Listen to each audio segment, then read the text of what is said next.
Penggunaan masker sekali pakai turut meningkat di tengah rekomendasi pemerintah tentang efektivitas masker. Peningkatan penggunaan masker sekali pakai ini tentu saja membuat limbah masker turut meningkat. Hal ini tentu saja membuat limbah masker menjadi permasalahan baru untuk lingkungan.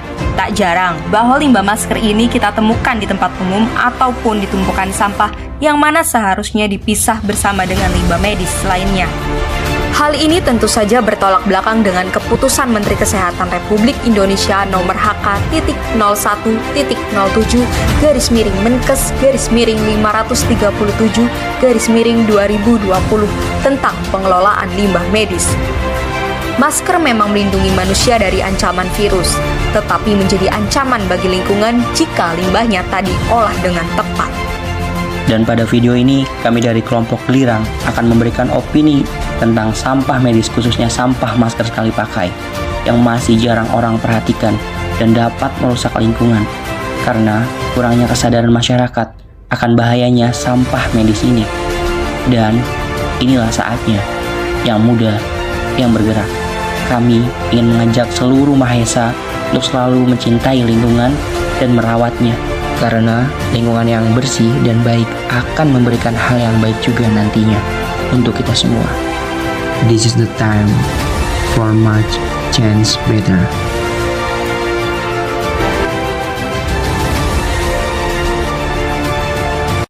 Halo Mahesa, Assalamualaikum warahmatullahi wabarakatuh. Salam sejahtera untuk kita semua. Om Swastiastu, Namo Buddhaya, salam kebajikan. Rahayu, rahayu, rahayu. Hidup mahasiswa, hidup rakyat Indonesia, hidup pendidikan Indonesia. Gimana nih kabar kalian? Semoga sehat selalu ya. Kita dari kelompok Gelirang, pada kesempatan kali ini, kita akan membahas tentang bagaimana sih cara kita merawat dan menjaga lingkungan hidup agar kita terhindar dari wabah penyakit. Oke, langsung saja saya akan bertanya ke rekan-rekan saya. Yang pertama nih, berapa sih sampah medis yang terbuang setahunnya? Oke, baik. Rekan, bisa dijawab? Oke, terima kasih sebelumnya untuk Zilma. Di sini saya akan menjawab pertanyaan dari Zilma. Dari riset yang saya telah lakukan, manusia sekarang menggunakan 129 miliar masker medis setiap bulan di seluruh dunia.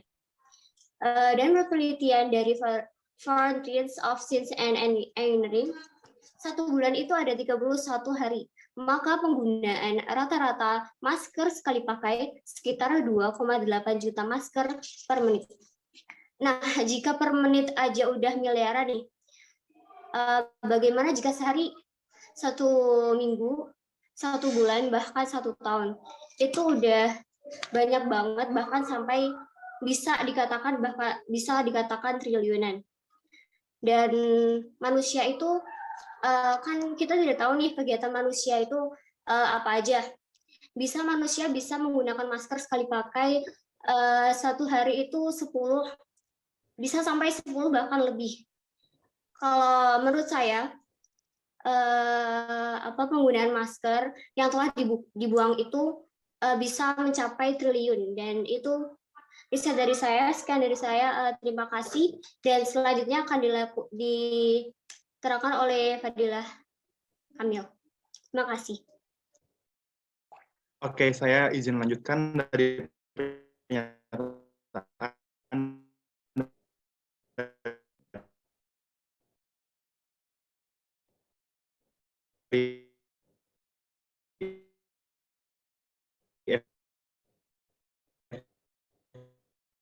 kita Wulan Nurrahman.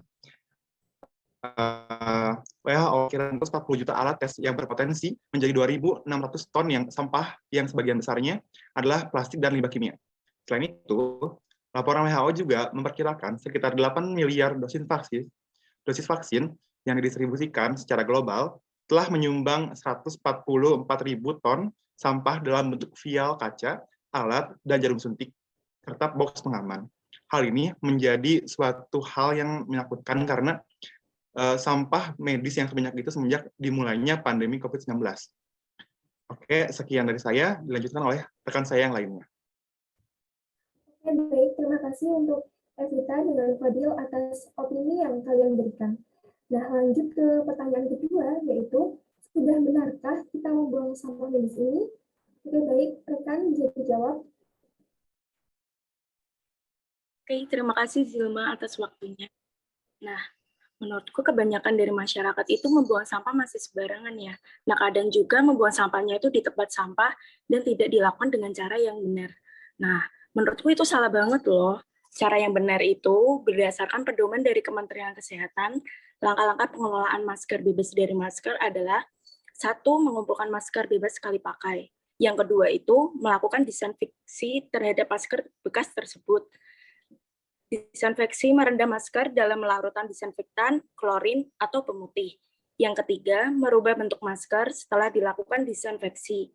Masker harus digunting atau dirusak agar tidak dimanfaatkan kembali. Itu aja sih menurutku. Nah, boleh dilanjutkan dengan rekan saya, yaitu terima kasih. Baik, saya akan melanjutkan opini yang telah saya buat.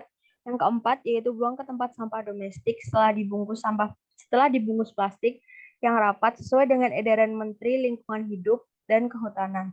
Apabila pemerintah telah menyediakan tempat sampah atau drop box khusus masker di ruang publik, masyarakat bisa membuang masker sekali pakai tersebut ke tempat sampah yang khusus masker. Yang kelima, mencuci tangan dengan sabun dan air mengalir setelah melakukan pengelolaan masker.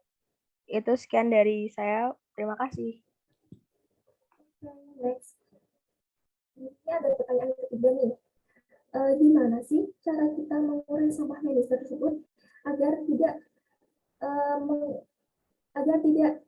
menyerang wabah penyakit, apalagi kan COVID-19 ya, gampang tersebar virusnya. Yaitu gimana sih cara kita mengurangi sampah medis tersebut?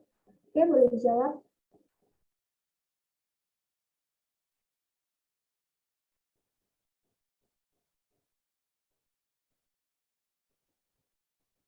Maaf, pertanyaan ini dijawab sama Sulis dengan Delva nih.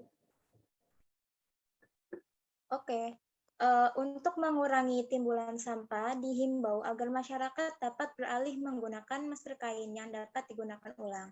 Nah, apabila terpaksa menggunakan masker sekali pakai, maka harus dilakukan pengelolaan yang baik untuk mencegah resiko penularan penyakit dan penyalahgunaan masker bekas. Adapun cara penanggulangan dan penanganan yang tepat dalam mengatasi penumpukan limbah masker ialah dengan menerapkan pedoman penanganan limbah masker baik dari rumah tangga maupun fasilitas kesehatan.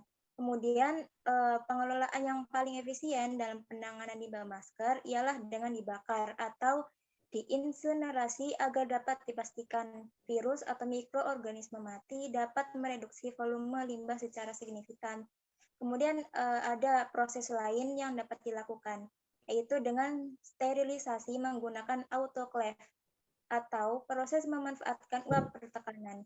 Nah, uap pertekanan dengan suhu tertentu ini dapat menginfeksi virus yang terdapat pada suatu media.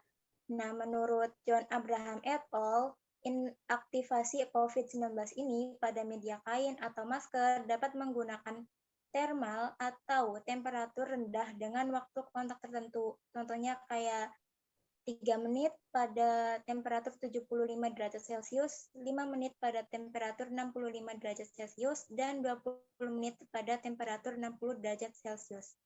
Kemudian dilanjutkan dengan rekan saya.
Oke, baik.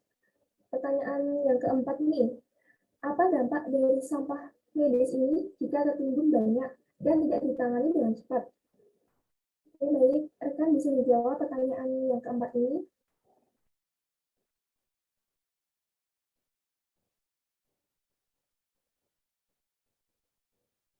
Izin menjawab. Jadi setelah beberapa riset yang saya lakukan, berikut ringkasan yang saya dapatkan mengenai pengaruh penimbunan limbah medis terhadap kualitas lingkungan dan kesehatan. Yang pertama ada gangguan kenyamanan dan estetika dari tumpukan sampah medis yang menyebabkan estetika lingkungan menjadi kurang sedap dipandang. Yang kedua, ada kerusakan pada tanaman dan binatang dapat disebabkan oleh virus dan senyawa yang berasal dari tumpukan sampah medis. Yang ketiga, ada gangguan terhadap kesehatan manusia dapat disebabkan oleh berbagai jenis bakteri, virus, senyawa-senyawa kimia. Yang keempat, ada pengelolaan sampah medis yang kurang baik akan menjadi tempat yang baik bagi faktor penyakit seperti lalat dan tikus. Yang kelima, insiden penyakit demam berdarah menjadi meningkat karena berkembang biak pada tumpukan sampah medis dan genangan air. Yang keenam, proses pembusukan sampah oleh mikroorganisme akan menghasilkan gas-gas tertentu yang menimbulkan bau busuk. Yang ketujuh, adanya partikel debu dari limbah medis yang menumpuk dan berterbangan akan mengganggu pernafasan, menimbulkan pencemaran udara yang akan menyebabkan kuman penyakit mengontaminasi lingkungan sekitar. Dan yang terakhir, apabila terjadi pembakaran limbah medis yang tidak saniter, asapnya akan mengganggu pernafasan, penglihatan, dan penurunan kualitas udara. Sekian dari saya, selanjutnya akan dilanjutkan oleh Fazri. Terima kasih. Ya, izin menjawab. Dari hasil riset yang saya dapatkan, dampaknya antara lain akan membuat lingkungan tempat tinggal kita, lingkungan hutan, perairan, akan menimbulkan pencemaran. Tanah yang biasanya ditanami padi atau sayuran bisa gagal panen akibat tanah dan air yang tercemar limbah medis terlebih dahulu. Hal tersebut menjadi hal yang sangat serius dan menjadi tanggung jawab kita bersama. Masker yang dibuang sembarangan tentu dapat menyebabkan penyebaran dan penularan virus. Selain itu, dampak dari sampah masker sekali pakai sangat berpengaruh bagi hewan, tumbuhan, juga kelangsungan ekosistem. Akibatnya adalah kita sendiri sebagai manusia yang terdampak dari ulah manusia lain yang suka membuang sampah medis sembarangan. Jika kita sadari hal itu juga akan membuat kelangsungan kehidupan anak cucu kita mendatang yang bisa dirugikan. Itu saja, terima kasih. Oke, baik. Terima kasih atas opininya. Ada pertanyaan yang terakhir. Permasalahan apa yang akan terjadi ketika sampah medis yang dibuang sembarangan itu tidak ditangani dengan cepat? Itu bagaimana ya cara kita mencegah atau mengurangi sampah medis tersebut? Baik, boleh dijawab.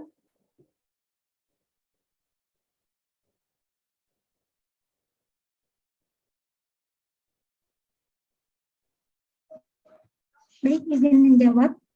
Salah satu dari limbah medis adalah limbah masker. Tumpukan limbah masker terbukti berbahaya dan dapat mematikan bagi satwa liar di alam bebas jika tidak segera ditemukan jalan keluarnya.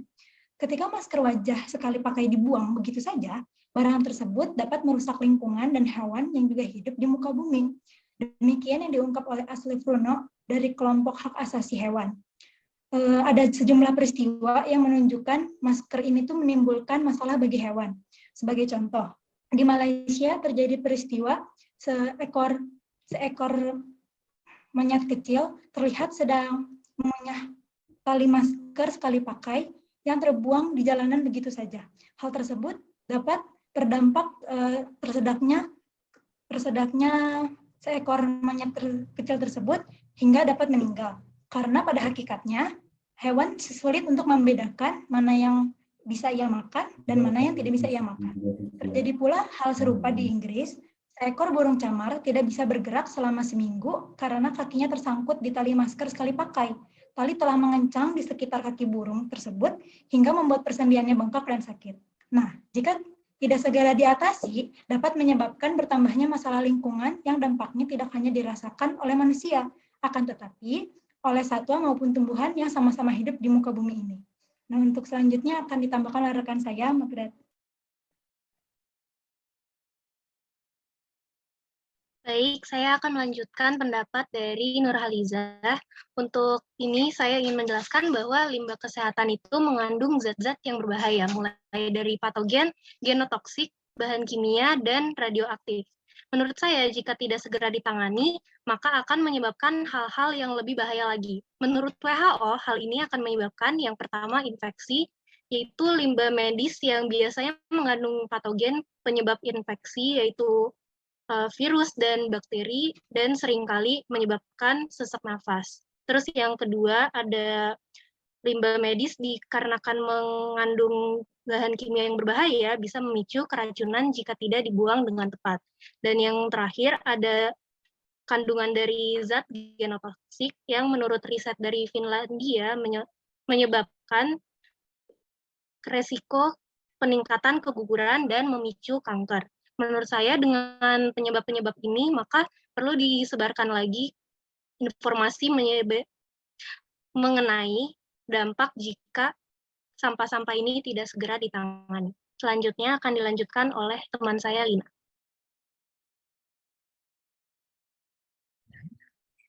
Oke, saya akan melanjutkan dari Margaret. Masker yang telah digunakan oleh kita bisa menjadi media penularan virus dan agen penyebab penyakit, dan tentu hal ini menjadi sangat berbahaya. Namun penggunaan masker di lingkungan masyarakat tidak dikategorikan sebagai limbah medis yang diperlakukan seperti limbah medis di fasilitas pelayanan kesehatan atau bisa disebut sebagai Fasiankes. Hal ini karena masker tersebut tidak digunakan dalam pelayanan Fasiankes. Limbah masker seperti ini masuk ke dalam kategori limbah domestik, sehingga perlakuan pengelolaan sama dengan pengelolaan limbah domestik sesuai dengan Undang-Undang Nomor 18 Tahun 2008 tentang pengelolaan sampah. Limbah masker yang tidak ditangani dengan baik dapat terbawa ke sungai dan laut serta dapat menyebabkan pencemaran air. Selain itu, limbah masker bekas pakai juga dapat menjerat hewan, bahkan menyebabkan kematian bagi mereka. Ada kasus hewan mengira bahwa masker bekas pakai sebagai makanannya. Masker yang masuk ke perut akan memenuhi perut mereka, mengurangi asupan makanan, menyebabkan hewan kelaparan, dan akhirnya akan mati. Begitu, Zilma. Baik, rekan-rekan atas. Oke teman-teman semuanya, dari data tersebut kita dapat simpulkan, masih banyak sekali orang-orang yang masih belum sadar akan bahayanya sampah medis, khususnya sampah bekas masker ini, yang masih menumpuk bukan hanya di Indonesia, namun di seluruh dunia juga. Ternyata masih banyak juga orang-orang yang masih salah cara penanganan dan juga ketika membuang sampah medis tersebut. Dan dengan cara-cara yang sudah disebutkan tadi oleh teman-teman kita harus sekali menerapkannya dalam kehidupan sehari-hari. Apalagi di tahun ini masih ada beberapa orang yang terkena dampaknya akibat sampah medis yang terbuang dan juga masih menumpuk ini. Nah, bukan hanya kita sendiri, kita harus mengajak dan selalu mengingatkan keluarga kita, orang lain di sekitar kita juga, akan bahayanya sampah medis ini. Dan juga sudah dijelaskan tadi, akibat sampah medis ini banyak sekali ya teman-teman. Seharusnya masyarakat bisa lebih paham dan mengerti akan bahaya dan masyarakat bisa lebih sadar untuk selalu menjaga diri mereka agar tidak terkena penyakit khususnya wabah yang belum hilang sepenuhnya di Indonesia. Dan dari banyaknya permasalahan yang tadi sudah diperjelas, jika hal yang kita bahas kali ini tidak cepat ditangani dengan tepat, pastinya akan semakin banyak sekali korban berjatuhan. Jadi kami dari kelompok Gelirang ingin mengajak kalian semua, masyarakat Indonesia, para pemuda Indonesia juga, untuk selalu mengingatkan orang-orang terdekat terlebih dahulu akan bahayanya sampah medis ini. Terima kasih. Opini kalian yang diberikan, karena pertanyaan saya sudah dijawab oleh kalian, semoga pertanyaan-pertanyaan dan opini kalian yang diberikan, semoga kalian menghindari dan merawat hidup ya, agar kita itu terhindar dari wabah penyakit. Oke, baik, terima kasih. Wassalamualaikum warahmatullahi wabarakatuh. Semangat! Waalaikumsalam warahmatullahi Waalaikumsalam. wabarakatuh.